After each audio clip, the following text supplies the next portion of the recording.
ए partner एगो गाना सुनाओ तो। ए हम तो खेसारी लाल खानी गाई हम तो खेसारी लाल के बड़का फैन हई। के फैन हो? हां रुक हम गा के सुनाओ तनी। गाओ गाओ। बिजोर सुनाओ तनी। पार्टनर हम कितना बढ़िया गईनी है। गाना गइला कि पैथाना कइला? नो नो नो नो खेसारी लाल के फैन हई। सुबह सुबह जातरा खराब कर देला भैंस कने कइले बाड़ा। छोरा उ सब बात हटावा। कोन नायका वैरायटी में के सुनावा। नायका सुनो। अच्छा सुनाओ तनी। आइल वाले केला वाला छोरी मारे ओ तेरी बहन की लग गई। चल एगो और गाना सुनावा छोरा।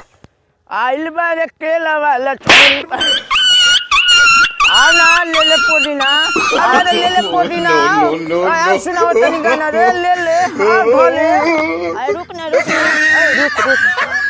रुक ना अरे हम लगे पुदीना बा रुक ना ए रुक ना ए रुक चल एगो माल पटा एक हम लगे पुदीना बा चल तोरा के माल पटावल जाई। ओह नो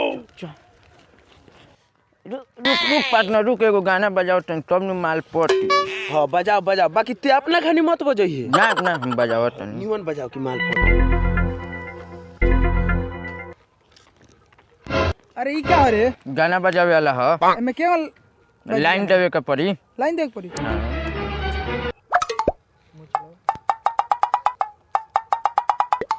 कहाँ यार भाई तो ओबरा से लाइन देता है। ई लाइन आंख वाला लाइन बिजली वाला। नो नो नो चल हमरा गाड़ी में बिजली लगता है। गाड़ी में ना रे साला गाड़ी में ना हमरा गाड़ी में बाइक में तार बा।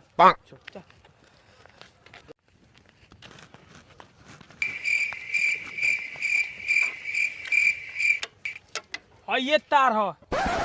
बाग सार भाई ई तार रे। नो नो चार्जर वाला तार चार्जर वाला। चल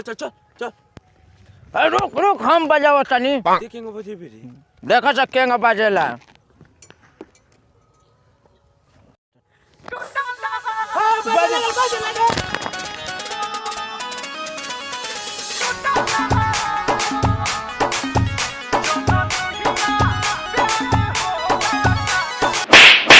रुक ओह नो कौन सा गोड़ कचल रखा रे? कहाँ तुम्हारा गोर किचरा है जी? गोड़ नहीं के कचरल तो तेरा बाबू के गान कचराइल बा।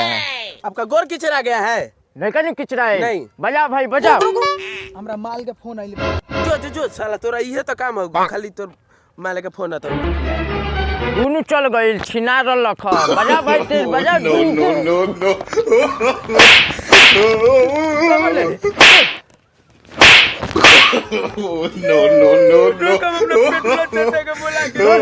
बुला लिया जो हम यही जा बन जो तोरा पेटला चाचा से हम डेरानी का जो बुला लिया जो हम यही जा खड़ा बन जो बुला लिया जो साला।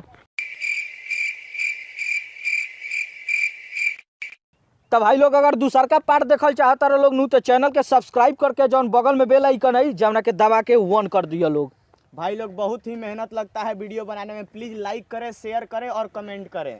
धन्यवाद। जय माता जी।